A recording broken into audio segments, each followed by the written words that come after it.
ದೇಶದ ವೈಜ್ಞಾನಿಕ ಹಾಗೂ ತಾಂತ್ರಿಕ ಕ್ಷೇತ್ರಕ್ಕೆ ಬೆಂಗಳೂರಿನ ಕೊಡುಗೆ ಅಪಾರ. ಬೆಂಗಳೂರು ಬೆಳೆದಂತೆ ಜೊತೆಯಲ್ಲಿಯೇ ಅದು ವೈಜ್ಞಾನಿಕವಾಗಿ ತಾಂತ್ರಿಕವಾಗಿಯೂ ಬೆಳೆಯಿತು.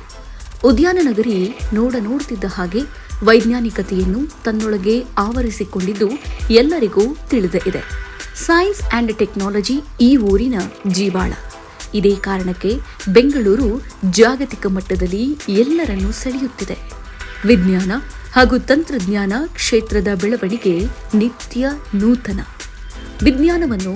ವಿಜ್ಞಾನ ಶಿಕ್ಷಣವನ್ನು ಜನಮಾನಸದಲ್ಲಿ ಜನಪ್ರಿಯಗೊಳಿಸುವುದು ಮಹತ್ತರವಾದ ಕೆಲಸ. ಆ ಕೈಂಕರ್ಯವನ್ನು ಕ್ರಮಬದ್ಧವಾಗಿ ಹಾಗೂ ನಿರಂತರವಾಗಿ ಮಾಡುತ್ತಿರುವುದು ಬೆಂಗಳೂರಿನ ಹೆಮ್ಮೆಯ ಪ್ರತಿಷ್ಠಿತ ಸಂಸ್ಥೆ ಜವಾಹರಲಾಲ್ ನೆಹರು ತಾರಾಲಯ.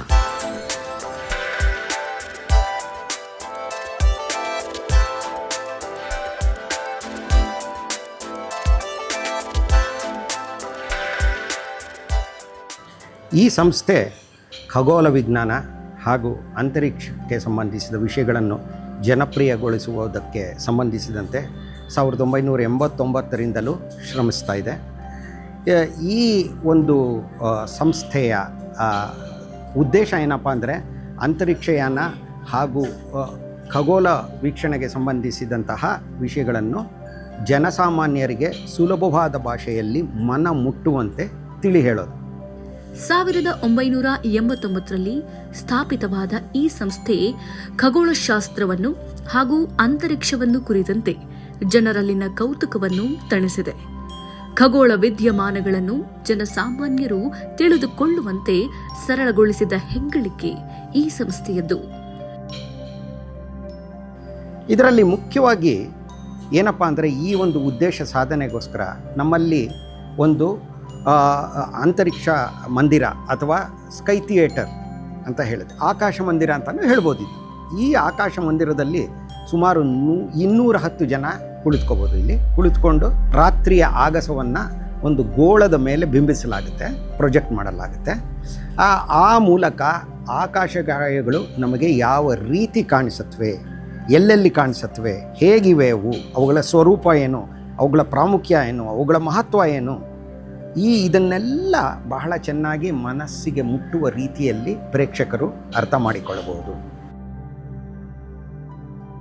ಮನರಂಜನೆಯ ಮೂಲಕ ವಿಜ್ಞಾನದ ಬೋಧನೆ, ಇದು ನಮ್ಮ ಆಕಾಶ ಮಂದಿರದಲ್ಲಿ ಇರುವಂತಹ ಪ್ರದರ್ಶನಗಳು.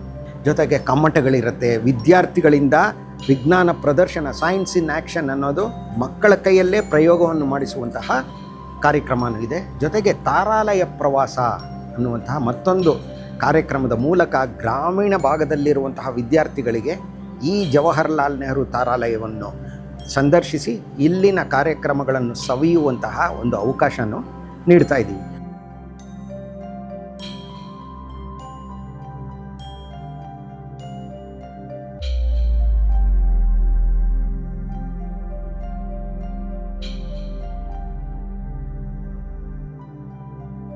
ಜೊತೆಗೆ ಇಲ್ಲಿರುವಂತಹ ಪ್ರಾತ್ಯಕ್ಷಿಕೆಗಳನ್ನು ನೋಡಿ. ಇಲ್ಲಿ ರೋಬಾಟ್ ಅಂತರಿಕ್ಷ ನೌಕೆ, ಇದು ಮಂಗಳ ಗ್ರಹಕ್ಕೆ ತೆರಳಿದಂತಹ ಅಂತರಿಕ್ಷ ನೌಕೆ ನಮ್ಮದು 2013ರಲ್ಲಿ ಮಂಗಳ ಗ್ರಹಕ್ಕೆ ತೆರಳಿತು.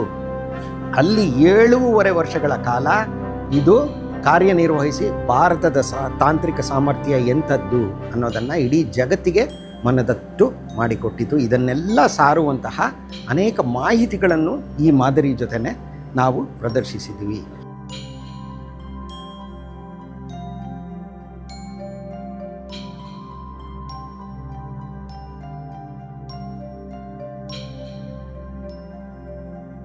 ಇದೇ ರೀತಿ ನೋಡಿ, ಇಲ್ಲಿ ಗಗನಯಾನ, ನಮ್ಮ ಭಾರತದ ಅಂತರಿಕ್ಷ ಕಾರ್ಯಕ್ರಮದ ಮತ್ತೊಂದು ಹೊಸ ಕಾರ್ಯಕ್ರಮ ಇದೆ. ಭಾರತದಿಂದ ಉಡಾಯಿಸಲ್ಪಟ್ಟು ರಾಕೆಟ್ನಲ್ಲಿ ಯಾವ ರೀತಿ ಹೋಗುತ್ತೆ, ಪುನಃ ಯಾವ ರೀತಿ ಸುರಕ್ಷಿತವಾಗಿ ವಾಪಸ್ ಬರುತ್ತೆ ಅನ್ನೋದನ್ನು ಇಲ್ಲಿ ತಾವು ನೋಡ್ಬೋದು.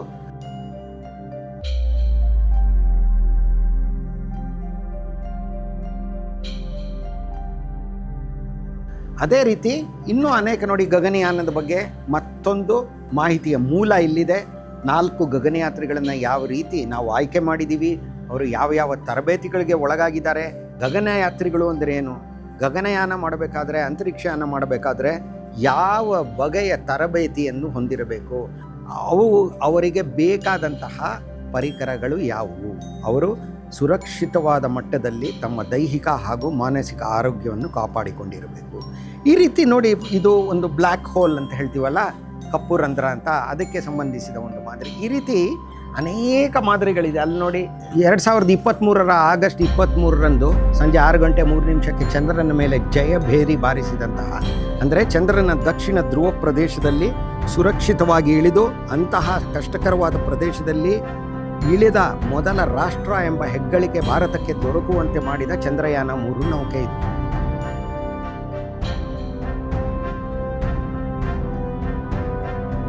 ಇದು ಆ ವಿಕ್ರಮ್ ಇಳಿಯುವ ಕೋಶ ಹಾಗೂ ಅದರಲ್ಲಿ ಕೊಂಡೊಯ್ಯಲಾದ ಪ್ರಜ್ಞಾನ್ ಅನ್ನುವಂತಹ ಒಂದು ರೋಬೋಟ್ ಕಾರು, ರೋವರ್ ಅಂತ ಹೇಳ್ತೀವಿ ನೋಡಿ. ಆಮೇಲೆ ಈ ಒಂದು ರಾಕೆಟ್ ಇದೆಯಲ್ಲ, ಇದು LVM-3 ಅಂತ ಹೇಳ್ತೀವಿ. ಇದು ಭಾರತ ನಿರ್ಮಿಸಿರುವ ರಾಕೆಟ್ಗಳಲ್ಲೇ ಅತ್ಯಂತ ಶಕ್ತಿಶಾಲಿಯಾದ ರಾಕೆಟ್. ಈ ರಾಕೆಟ್ಟು ಜುಲೈ 14 2023 ಈ ಚಂದ್ರಯಾನ ನೌಕೆನ ಉಡಾಯಿಸಿತು. ಈ ರಾಕೆಟು ಒಂದು ರಕ್ಕಸ್ ರಾಕೆಟು ಅಂತ ಹೇಳ್ಬೋದು. ಇದರ ತೂಕ ಎಷ್ಟಪ್ಪ ಅಂದರೆ 6,40,000 ಕಿಲೋಗ್ರಾಮ್ ನೋಡಿ. ಇಂಥದ್ದು ಮಾದರಿಗಳನ್ನೆಲ್ಲ ಇಟ್ಟು ಅದಕ್ಕೆ ಸಂಬಂಧಿಸಿದ ಮಾಹಿತಿಗಳನ್ನು ನಾವು ನೀಡ್ತಾ ಇದ್ದೀವಿ ಇಲ್ಲಿ. ಹೀಗಾಗಿ ಬರೀ ರಾಕೆಟ್ ನೋಡ್ಬಿಟ್ಟೆ ಅನ್ನೋದು ಮಾತ್ರ ಅಲ್ಲ, ಅದಕ್ಕೆ ಪೂರಕವಾದ ಮಾಹಿತಿಗಳನ್ನು ನಾವು ಇಟ್ಕೊಂಡಿದ್ದೀವಿ.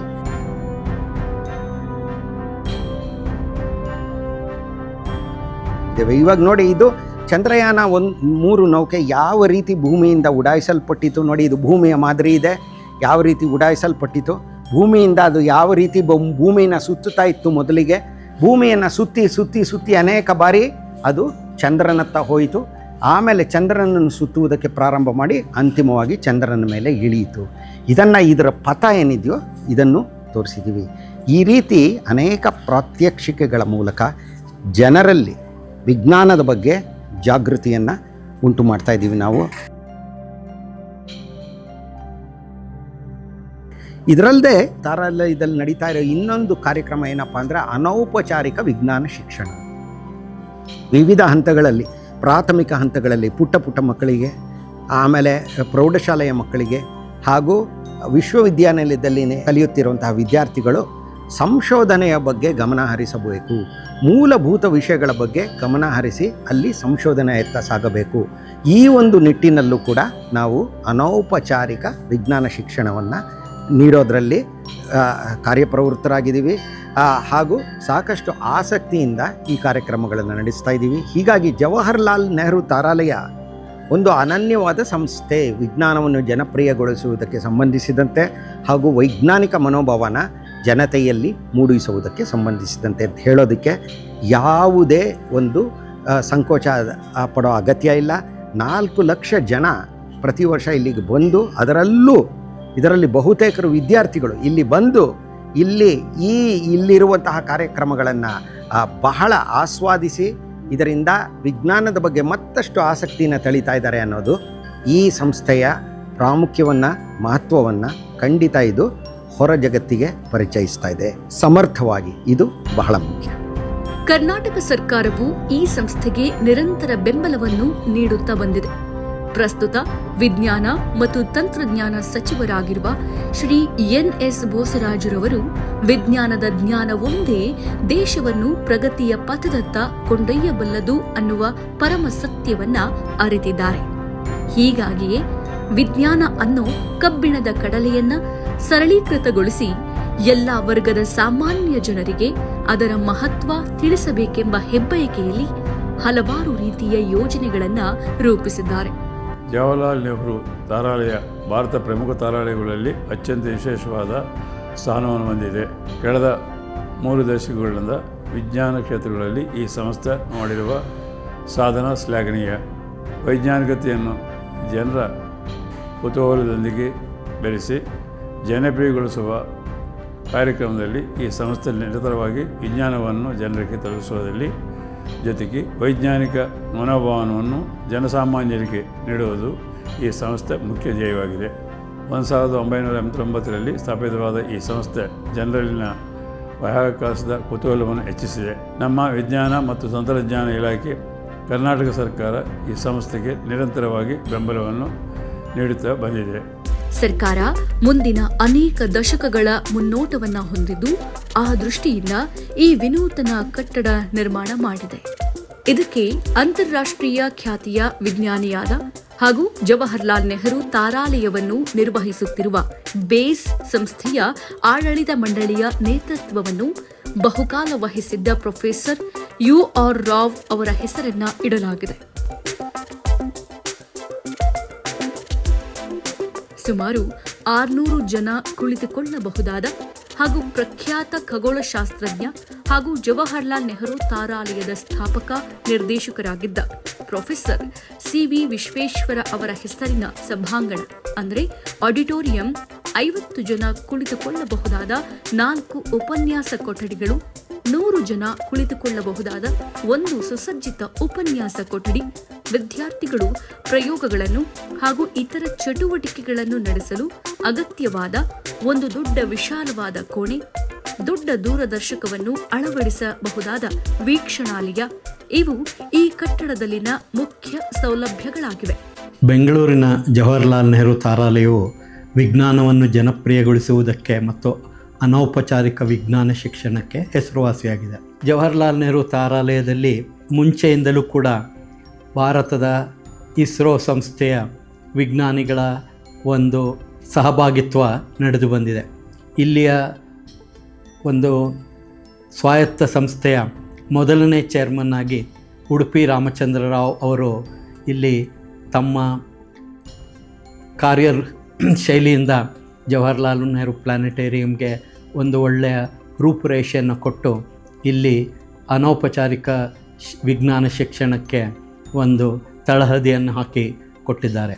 ಹಾಗೆ ಈಗಲೂ ಕೂಡ ಇಸ್ರೋ ಸಂಸ್ಥೆಯ ಮುಂಚಿನ ಅಧ್ಯಕ್ಷರಾಗಿದ್ದಂತಹ ಕಿರಣ್ ಕುಮಾರ್ ಅವರು ಕೂಡ ಈಗ ಹಾಲಿಯಲ್ಲಿ ಇದೇ ತಾರಾಲಯದ ಗವರ್ನಿಂಗ್ ಬೋರ್ಡ್ನ ಚೇರ್ಮನ್ ಆಗಿದ್ದಾರೆ. ಇದರಿಂದ ಭಾರತ ದೇಶ ತನ್ನ ಬಾಹ್ಯಾಕಾಶದಲ್ಲಿ ನಡೆಸ್ತಾ ಇರತಕ್ಕಂಥ ಕಾರ್ಯಕ್ರಮಗಳ ಬಗ್ಗೆ ಅದರ ಬಗ್ಗೆಯೂ ಕೂಡ ನೆಹರು ತಾರಾಲಯದಲ್ಲಿ ಸಾಕಷ್ಟು ವಿಷಯಗಳನ್ನು ತಿಳಿಸೋದಕ್ಕೆ ನಿರಂತರ ಪ್ರಯತ್ನ ನಡೀತಾ ಇದೆ.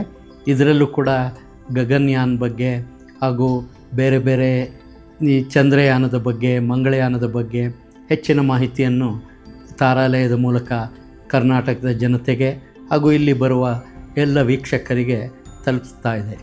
ಒಟ್ಟಿನಲ್ಲಿ ವಿಜ್ಞಾನವನ್ನು ಜನಪ್ರಿಯಗೊಳಿಸಿ ವೈಜ್ಞಾನಿಕ ಮನೋಭಾವವನ್ನು ಬೆಳೆಸಲು ಹಾಗೂ ಮುಂದಿನ ಪೀಳಿಗೆಯ ವಿಜ್ಞಾನಿಗಳನ್ನ ತಯಾರು ಮಾಡಲು ಬೇಕಾದ ಪರಿಕರಗಳೆಲ್ಲವನ್ನೂ ಹೊಂದಿರುವ ಜವಾಹರ್ಲಾಲ್ ನೆಹರು ತಾರಾಲಯ ಸರ್ಕಾರ ಕೊಡಮಾಡಿರುವ ಹೊಸ ಸೌಲಭ್ಯಗಳನ್ನು ಬಳಸಿಕೊಂಡು ಮತ್ತಷ್ಟು ಉತ್ಸಾಹದಿಂದ ಕಾರ್ಯನಿರ್ವಹಿಸಲು ಸಜ್ಜಾಗಿದೆ.